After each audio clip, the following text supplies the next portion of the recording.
नमस्कार, बहुत स्वागत है आप सभी का। मैं हूं आपके साथ नैना यादव, लेकर हाजिर हूं देश दुनिया की तमाम बड़ी खबरें। 3 बजे की 3 बड़ी खबरें, जिसमें हम बात करेंगे स्ट्रेट ऑफ हॉर्मुज के तनाव से जुड़ी हुई बात की, जिसमें धमकी और टकराव लगातार जारी है। अमेरिकी राष्ट्रपति डोनाल्ड ट्रंप ने ओमान को कड़े तेवर दिखाए, संदेश दिया अगर अमेरिका के खिलाफ किसी भी तरह की मदद, समर्थन या गतिविधि नजर आई तो जवाब बेहद सख्त हो सकता है।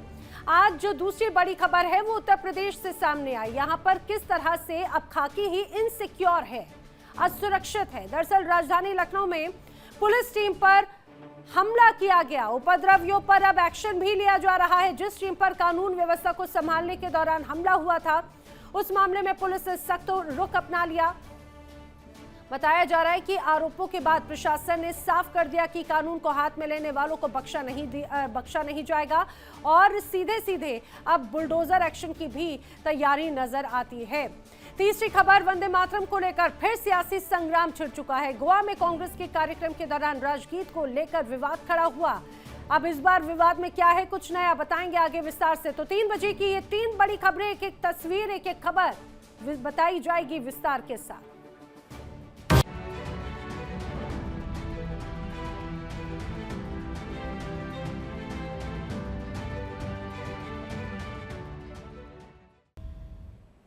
और चलिए बात कर लेते हैं इस समय की बड़ी खबर की। बड़ी खबर है स्ट्रेट ऑफ हॉर्मुज से जुड़ी हुई, मिडिल ईस्ट से बड़ी खबर। स्ट्रेट ऑफ हॉर्मुज में जहाज पर एक बार फिर से अटैक की खबर है, अज्ञात प्रोजेक्टाइल की टक्कर की खबर है। तस्वीर आप देखिए, बेहद विकराल तस्वीर, पूरा आसमान काले धुएं के गुबार से भरा हुआ। बताया जा रहा है कि इंजन रूम को भारी नुकसान पहुंचा है। हमले में चालक दल का एक सदस्य भी इस दौरान घायल हुआ है। लगातार स्ट्रेट ऑफ हॉर्मुज पर तनाव बढ़ता हुआ नजर आता है। बीच समंदर में पानी की लहरों के बीच में धधकती आग की लपटें यहां के तनाव को दर्शाती हैं। बताया जा रहा है कि अज्ञात प्रोजेक्टाइल की टक्कर हुई और इस दौरान कैसे जहाज के एक बड़े हिस्से में आग लग गई। मिडिल ईस्ट में स्ट्रेट ऑफ हॉर्मुज से बाहर निकलते वक्त जहाज को निशाना बनाया गया है। हमले में जहाज की इंजन रूम को नुकसान पहुंचा है, वहीं जबकि चालक दल का एक सदस्य भी घायल बताया जा रहा है। घटना के बाद ओमान के जो तटरक्षक बल हैं, उन्होंने बाकी के क्रू की मदद से एक तरह से स्थिति को कंट्रोल किया। और सबसे राहत की बात तो यह है कि समंदर में किसी भी तरह के प्रदूषण की फिलहाल खबर नहीं है। लेकिन हॉर्मुज में इस हमले ने समंदर की सुरक्षा को लेकर एक बार फिर सवाल जरूर खड़े कर दिए हैं। यूकेएमटीओ ने इलाकों से गुजरने वाले दूसरे जहाजों को सतर्क रहने और किसी भी संदिग्ध गतिविधि की तुरंत सूचना देने की सलाह दी है।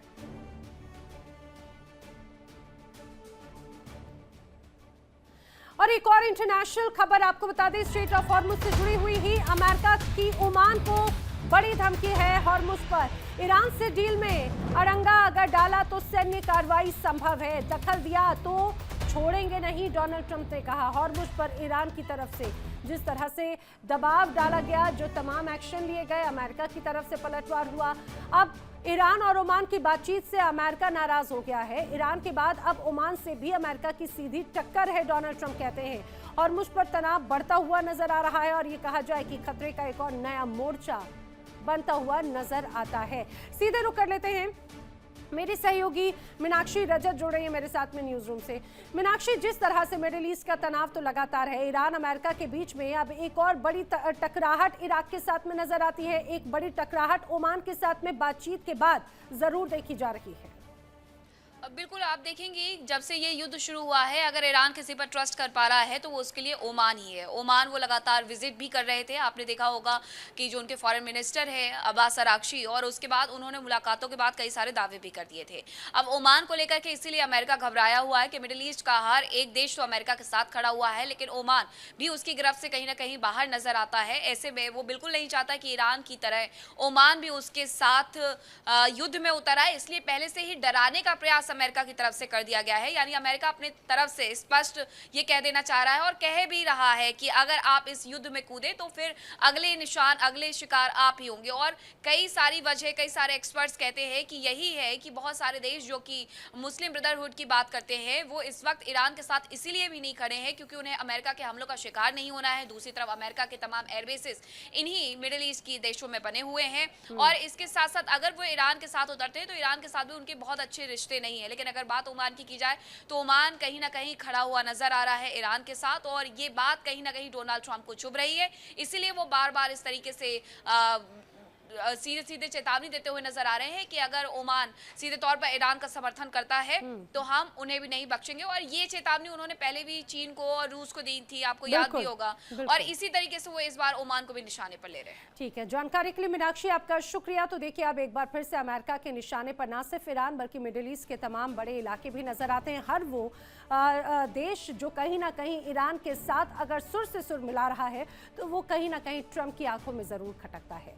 बढ़ते हैं आगे, बात कर लेते हैं उत्तर प्रदेश से आई बड़ी खबर की, जहां पर लखनऊ में खाकी ही असुरक्षित नजर आती है। जी हां, पुलिस टीम पर हमला हुआ था। अतिक्रमण हटाने के लिए जो टीम गई थी, अब उसके बाद अब बड़ा एक्शन लिया जा रहा है। बुधेश्वर पारा में पुलिस टीम पर हमले के बाद में कार्रवाई, अवैध डेयरी पर पुलिस का एक्शन हुआ है और अतिक्रमण हटाने की टीम पर अटैक किया गया था।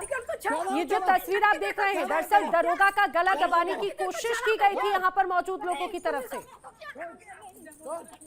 इस पूरे मामले में अब कार्रवाई की जा रही है। 25 लोगों के खिलाफ एफआईआर दर्ज की गई। 2 महिलाओं समेत 4 आरोपी अरेस्ट किए जा चुके हैं। अब ये 3 तस्वीरें देखिए, जहां पर पुलिसकर्मी पर अटैक किया, यहाँ पर महिलाएं शामिल थी, वहां पर उस मोहल्ले में रहने वाले बच्चे शामिल थे, तमाम लोग शामिल थे। जब ये वीडियो सामने आया तो उसके बाद में अब हरकत में आई है टीम। सरेआम जमकर बवाल हुआ पूरे इलाके का।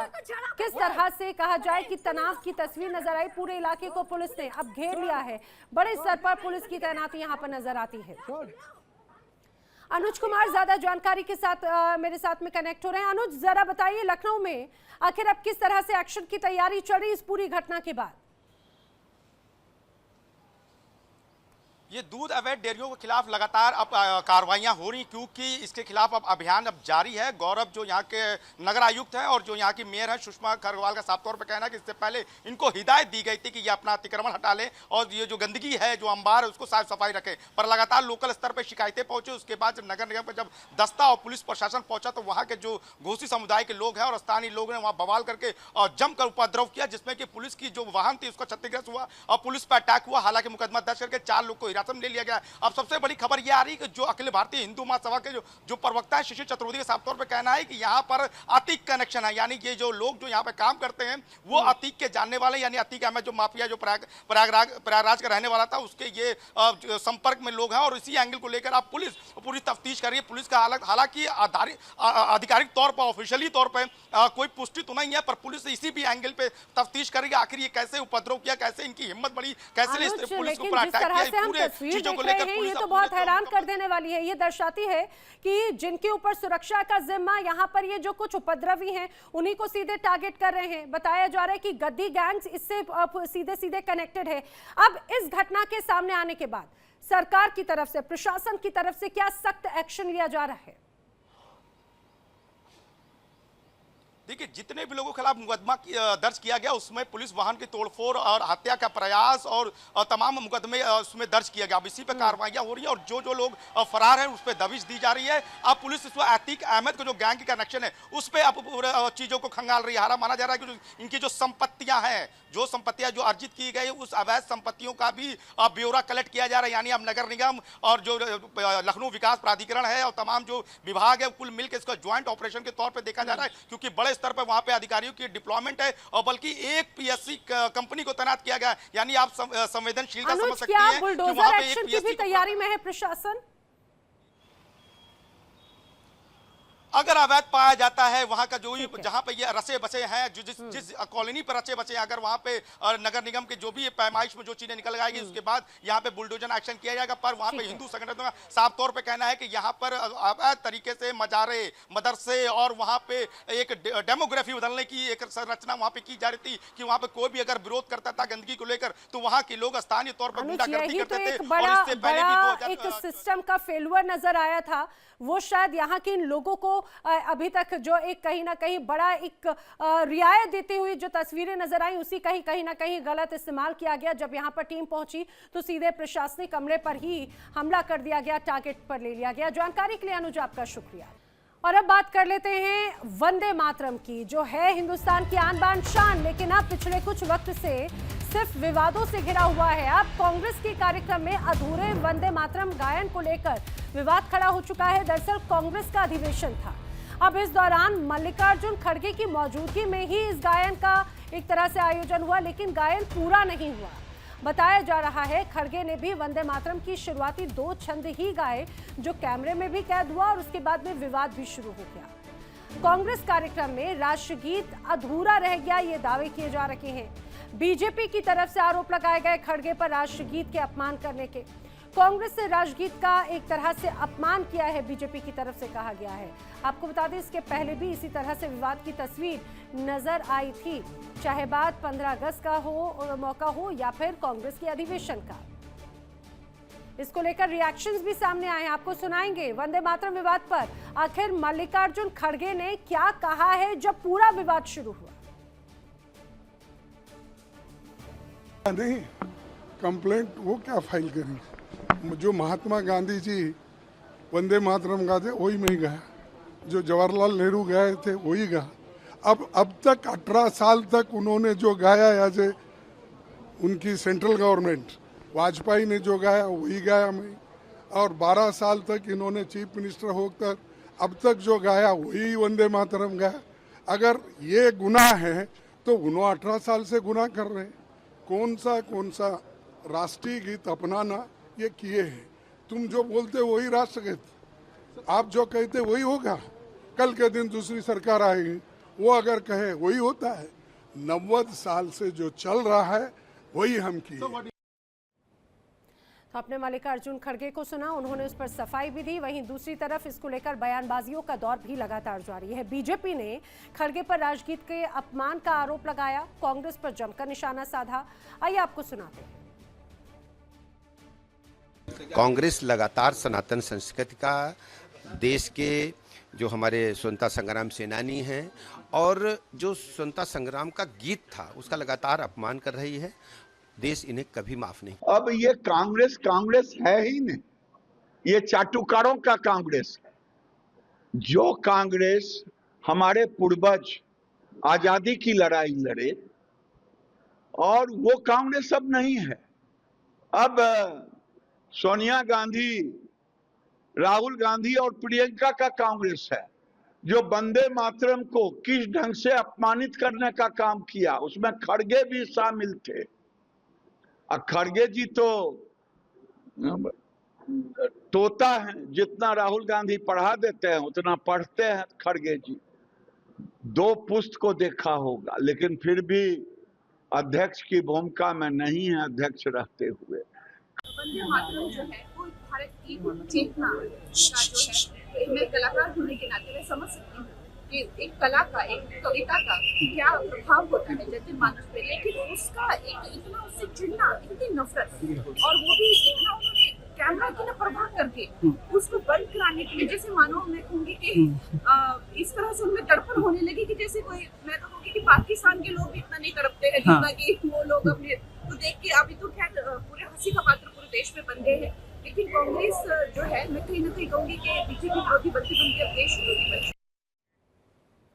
और उत्कर्ष कुमार मेरे साथ में इस दौरान जुड़ रहे हैं ज्यादा जानकारी के साथ। उत्कर्ष, एक बार फिर से वंदे मातरम के जरिए कांग्रेस निशाने पर आ गई है, चाहे बात पहले 15 अगस्त के मौके पर देखा, अब कांग्रेस के अधिवेशन में देखा। हालांकि सबके अपने अपने तर्क हैं। कांग्रेस की तरफ से खड़गे भी कह रहे हैं भाई जो इतने सालों से होते आया है मैंने तो वही किया, इसमें कुछ गलत नहीं है। और बिल्कुल नैना, देखिए जो 2 दिन की तस्वीरें नजर आई हैं, खासतौर पे 15 अगस्त और उसके बाद गोवा में कांग्रेस के अधिवेशन के दौरान वंदे मातरम महज 2 लाइन ही गाया गया और खुद पार्टी के राष्ट्रीय अध्यक्ष मल्लिकार्जुन खड़गे ने बाद में सफाई दी कि जो 18 साल से जो वंदे मातरम गाया जा रहा था वही गा रहे हैं। बतौर जब मुख्यमंत्री नरेंद्र मोदी गुजरात के सीएम थे तब भी वो वही गाते थे, चाहे वो पंडित जवाहरलाल नेहरू हो या महात्मा गांधी, सभी एक स्वर में एक ही वंदे मातरम गाते थे। अब उसमें बदलाव हुआ है, तो अगर ये गुनाह है तो मैं इस गुनाह को नहीं मानता। वहीं दूसरी तरफ बीजेपी ने पूरी तरीके से उन्हें घेरने का कोशिश किया है, चाहे वो गिरिराज सिंह हो, कंगना रनावत हो या फिर उत्तर प्रदेश के उप मुख्यमंत्री हो। तमाम नेताओं ने सीधे तौर पे कहा है कि ये गलत है और खास तौर पर नैना जो बयान गिरिराज सिंह के आए हैं, उन्होंने ये कह दिया है कि तोता है मल्लिकार्जुन खड़गे, जो राहुल गांधी सोनिया गांधी कहते हैं वही करते हैं। दोनों शासनकाल को उन्होंने देखा है, फिर भी उनकी ये हाल है। तो सवाल जवाब अब जरूर हो रहे हैं। और साथ ही साथ कांग्रेस के जो राष्ट्रीय अध्यक्ष मल्लिकार्जुन खड़गे हैं, गोवा एयरपोर्ट पर उनका बहिष्कार भी किया गया। एबीवीपी के जो छात्र थे उन्होंने काला झंडा भी दिखाया। हालांकि इस दौरान सीआईएसएफ के सुरक्षा कर्मियों ने उन्हें वहां से बाहर जरूर निकाला, लेकिन अब सवाल जरूर राहुल गांधी और मल्लिकार्जुन खड़गे पे खड़े हो गए। बिल्कुल, अब ये कि कौन सही कौन गलत की एक अलग यहाँ पर जरूर जंग शुरू हो चुकी है। उत्कर्ष, जानकारी के लिए आपका शुक्रिया। वक्त एक छोटे से ब्रेक का, जल्द हाजिर होंगे। देखिए इंडिया डेली 24/7 अब आपकी स्मार्ट टीवी पर। इंडिया डेली मौजूद है सभी डिजिटल प्लेटफॉर्म पर लाइव और लगातार। इंडिया डेली 24/7 हर दिन राष्ट्र को समर्पित।